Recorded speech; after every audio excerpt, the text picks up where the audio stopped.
የማዕከላዊ ኢትዮጵያ ክልል ርዕሰ መስተዳድር ዶክተር እንዳሻው ጣሰው በመከከር መድረኩ ላይ እንደገለጹት ክልሉን በሁሉም መስኮች ተወዳዳሪ ለማድረግ የተጀመረው ጥረት ስኬታማ ነው። በኢኮኖሚው፣ በዲሞክራሲያዊ ስርዓት ግንባታ፣ በፖለቲካውና በማህበራዊ ጉዳይ በጣም ጠንካራ ስራዎች እየተሰሩ ነው ያሉት።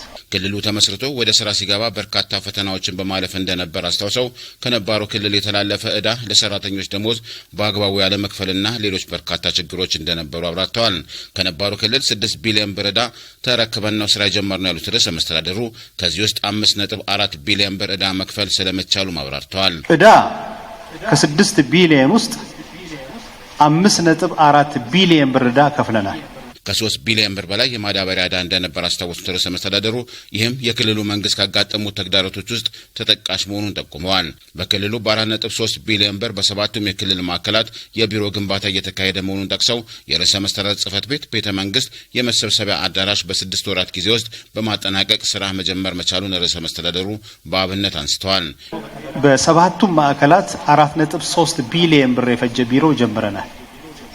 አንዱም ቢሮ የሆሳናውን ቢሮ የፕሬዝዳንቱን ጽሕፈት ቤት 1200 ካሬ ላይ ያረፈ G+4 ቤተ መንግስት 1200 ላይ ያረፈ G+2 1500 ሰው የሚይዝ አዳራሽ 4.5 ሄክታር ላይ የተንጣለለ ግቢ ግሪነሪውን ጨርሰን የትኛውን ቦታ ብትሄዱ በዚህ ደረጃ ተወዳዳሪ የሌለው ቤተ መንግስትና ቢሮ ገንብተናል። የህዝብ ተሳትፎና ተጠቃሚነትን ማረጋገጥ ላይ በትኩረት እየተሰራ ስለመሆኑም አብራርተዋል።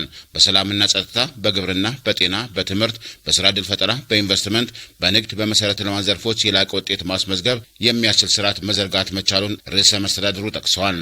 በጉራጌ ዞን በምሁር አክሊሉ ወረዳ የአስፋልት መንገድ ግንባታ፣ የከሬብ መስኖና ሌሎች መሰረተ ልማቶች በጥብቅ ክትትል ለመፍታት እንደሚሰራ ተናግረዋል። ያነሳቸው ጥያቄዎች አሉ። መንገድ በቂ ማስታወሻ ይዤበታለሁ። ክትትል አድርገናል። ያልተሳኩ አንዳንድ ጉዳዮች አሉ፣ ግን ጠንካራ ክትትል እንደሚደረግበት ዛሬ ያረጋግጥላቸዋለሁ። ጠንካራ ክትትል። ሁለተኛ ያነሳችሁት ካሬብ መስኖ ነው። ይሄ ስራ በጀመርኩ በ3ኛ ወር ጀምሬ ነው የተከታተልኩት።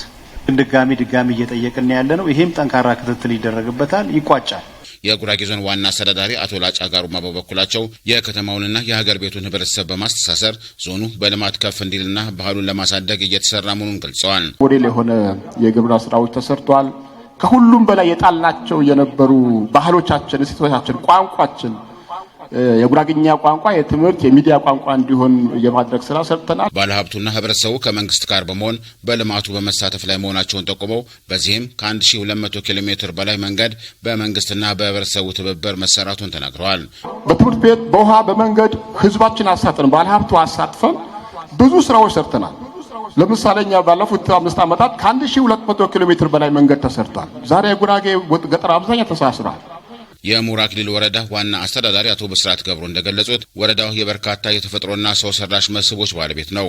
መስህቦቹን ማልማት፣ መጠበቅና ማስተዋወቅ እንደሚገባም ገልጸዋል።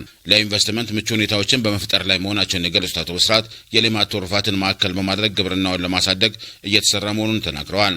የሌማት ትሩፋት ኢኒሼቲቭ ማዕከል በማድረግ ከሀገር ጀምሮ በየደረጃው በሚሰጡ አቅጣጫዎች መነሻ የተሻለ ውጤት እንዲመዘገብ በግልም በጋራም እየሰራ እንደሆነ መግለጽ እፈልጋለሁ። በወረዳው የተለያዩ መሰረተ ልማቶች ተደራሽ ለማድረግ ጥረት እየተደረገ መሆኑን ጠቅሰው በተለይም በትምህርትና በጤና የተሻሉ ስራዎች መኖራቸውን አስረድተዋል። የውይይቱ ተሳታፊዎች እንደተናገሩት በወረዳው የተከናወኑ አበረታች የልማት ስራዎች ቢኖሩም የአስፋልት መንገድ አለመኖሩ ለተለያዩ ማህበራዊና ኢኮኖሚያዊ ችግሮች ምክንያት በመሆኑ መፍትሄ እንዲበጅለት ጠይቀዋል። መሰረተ ልማቶችን ማሟላትና የተጀመረውን የከሬብ መስኖ ማጠናቀቅ እንደሚገባም ተናግረዋል። ከ70 በላይ ከ80 በላይ ትራንስፖርት ይወጣል ምርት ይዞ ከዚህ ወረዳ በላይ ትራንስፖርት ማግኘት አስፋልት ማግኘት ያለበት ማን አለ? የከሬብ ወንዝ ተገድቦ ወደ ስራ ቢገባ በወረዳችን ያሉ ወንዞች በሙሉ ወደ ስራ ይገቡ ነበረ ተስፋ አደርጋለሁ። ወጣቱን ሊያሳትፉ የሚችሉ በርካታ ዘርፎች መኖራቸውን የገለጹት ነዋሪዎቹ ባለሀብቱ በሀገር ቤት ልማቶች ላይ ተሳትፎውን ማሳደግ እንዳለበት አስረድተዋል። መንግስትም ብቻው አይችልም፣ አግዙን የምንላቸው ብዙ ባለሀብት ወንድሞቻችን አሉ። በመድረኩ የማዕከላዊ ኢትዮጵያ ክልል የብልጽግና ፓርቲ ቅርንጫፍ ጽሕፈት ቤት አደረጃጀት ዘርፍ ኃላፊ አቶ የገለጡ አብዛ፣ የክልልና የዞን የስራ ኃላፊዎችና ባለሀብቶች ተገኝተዋል። በወረዳው እየተከናወኑ የሚገኙ የተለያዩ የልማት ስራዎችም ጉብኝት ተካሂዷል።